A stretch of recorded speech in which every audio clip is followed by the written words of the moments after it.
If you want to buy a straight screen Snapdragon 8 Gen 2 phone this year, Xiaomi 13 and iQOO 11 are definitely two important options for you to consider. Yes, this is iQOO 11 review. It's a little late, but I'm sure you want to see how it compares to Xiaomi 13. So in this video, you will not only see all the tests about iQOO 11, but also how much difference it has with Xiaomi 13. Hope you can pick the right phone for you after watching this video. The design of iQOO 11 is still the same as before. The camera module is still rectangular step design. The laser autofocus module has been moved to the lower part, and the word V2 tells you that it is equipped with the Vivo's latest V2 chip. Compared to the Xiaomi 13, the iQOO 11's camera looks much more powerful. The features are the same as Xiaomi 13, except for IP68. But because the Xiaomi is smaller, it will feel more comfortable in your hand. Don't think there's not much of a size difference in the video, just hold them in both hands and your hands will tell you which of them is more comfortable. iQOO 11's larger and thinner body makes it press against your palm when you hold it. The iQOO is more inconvenient to use, although the fingerprint recognition area is further down. So for the design only, I would choose iQOO 11, but I will vote for Xiaomi 13 for the feeling. Although both phones use the Samsung E6 panel, the iQOO clearly wins in terms of specs over the Xiaomi. 2K resolution coupled with 144Hz refresh rate will make it a top screen for a long time.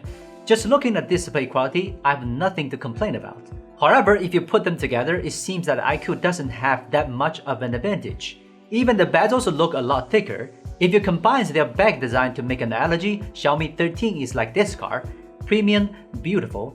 iQOO is more like this car, although not good looking, but the performance is the most powerful. Whichever car you choose is worth every penny. Performance has always been iQOO's strength. The standard version in particular is designed for gaming. The two phones use the same processor, so it is normal that the scores are similar. Perhaps because of the larger body, throttling test stability will be a little better than the Xiaomi 13. iQOO's proud pressure-sensitive system has also been carried over. This is a great feature for games that have a lot of buttons. PUBG, for example, is a piece of cake for it, both in terms of operation and frame rate. The Genshin Impact is even better. It lags less than Xiaomi 13 and doesn't overheat.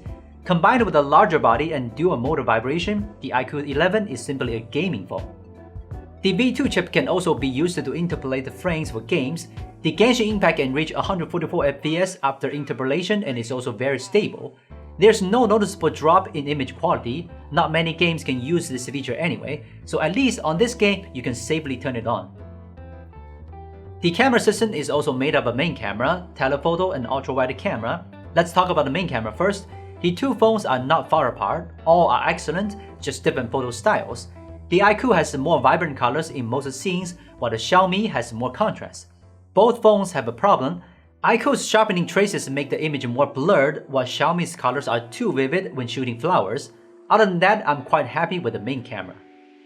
I said in the Xiaomi 13 full review that I was not satisfied with its ultra-wide camera, but I'm even more dissatisfied with iQOO's 11's ultra-wide camera.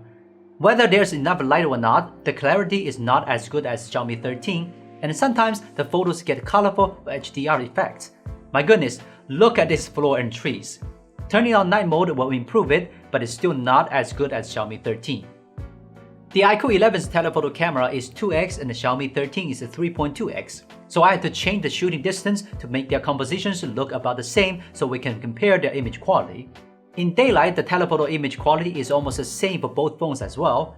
Even when zooming in to 5x, the clarity is almost the same. iQOO gave me quite a surprise with this telephoto lens. But at night, the lack of OIS iQOO 11 is not as good as Xiaomi. Not only is it easy to take blurry photos due to shaky hands, but the image becomes more noisy. In darker conditions, auto mode doesn't even allow you to use telephoto lens. You have to crop with the main camera. This is a photo I took in Pro mode with the telephoto lens, and the difference is immediately apparent. When it comes to video recording, iQOO is like swapping souls with the Xiaomi. The main camera of iQOO 11 has a higher contrast ratio and the Xiaomi 13 has higher dynamic range. Even though the ultra-wide camera of iQOO 11 can only record 1080p 30fps, Xiaomi's clarity is still not as good as iQOO 11. Moreover, both of their front cameras can only record 1080p 30fps video, no 4K and 60fps. So whose video recording is better? I don't know.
The larger body allows the iQOO 11 to put down a 120 watt and a 5000 mAh battery.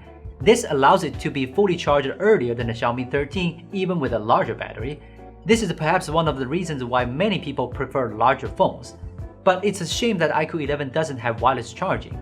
The larger battery doesn't seem to give it an advantage in battery life, or maybe it's just Xiaomi is too good.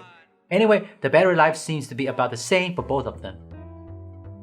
Although the iQOO 11 and Xiaomi 13 are similar in price, they are aimed at completely different customers. The Xiaomi 13 is designed for those who like small phones and good looks. iQOO 11 is more like a previous Xiaomi, not as cheap but also gives you all the best hardware except the camera system. So its rival should be the Redmi K60 Pro, not the Xiaomi 13. Here's Will from Gizmo China, and we will see you next time.